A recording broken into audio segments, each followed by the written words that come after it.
ये काठा नहीं सारे। अच्छा हाँ ये सारी काठी है, ये सारे काठे ये सारी बिकाऊ है। सारे सारे। या ओ काठी ओ ओ नाल चावल ओ ही बिकाऊ है। चावल। अच्छा पीछे मेरी गाल सुन, कितना पैसा मंग दे? मंगदा दे 50,000 रुपया। 50,000 50,000 माड़ा ज्यादा है, थोड़ा रियायत करो। अच्छा तू जितना देना दस ता मैं नहीं समझ तो 40 आंदे 2,000 रुपया दे तो। 40 बहु है। अच्छा ठीक है तैयार। ठीक है हाँ मैं एक मिनट मैं लासा। बंदा भेजे ना, अच्छा ट्रैक्टर भेजे ना, ट्राली भेजे ना, चावे थी। एक मिनट मेरा लासा। हाँ वो सामने वाली मुंडी में काट दे मैं खगड़े बाही बढ़ाऊंगा।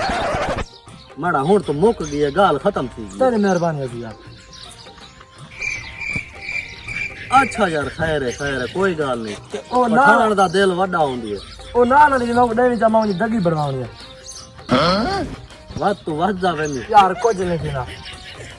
अच्छा ठीक है, पठान दा दिल वड्डा होंदी है, टेंशन को नहीं। अच्छा ठीक है, मैं बंदा भेजेंदी, ट्रैक्टर भेजेंदी, वो चाह वेंदी। ठीक है अच्छा, ठीक। एक ख्याल करेंदी, मेरा जरा बंदा चाह दा नशाई पक्की है। चाह मैं वो पिला चाह पिलेसी। ठीक है मैं चाह पिला सा ठीक मैं को मुंडी ओ वजी मैं पावे बढ़ाऊंगा।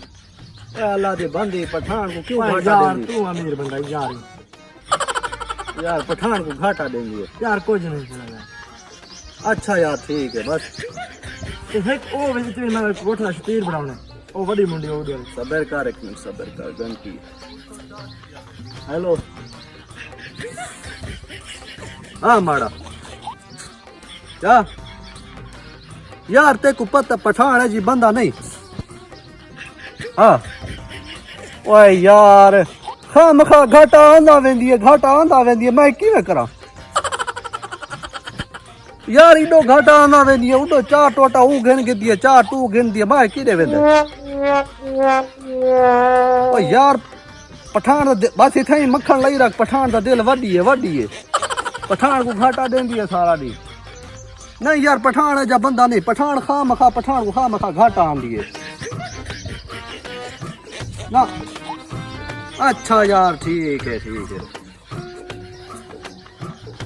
हाँ हूँ दस। ओ एक मैं इतनी आया मैं छाते खत्म। यार सारा पठान को किलो किलो खांदी है, घाटा देंदी है। कुछ नहीं था पठान दा दिल बढ़ाऊंगा। ओए माड़ा क्या करे, पठान दा दिल वो वधे के छोटा ठीक है।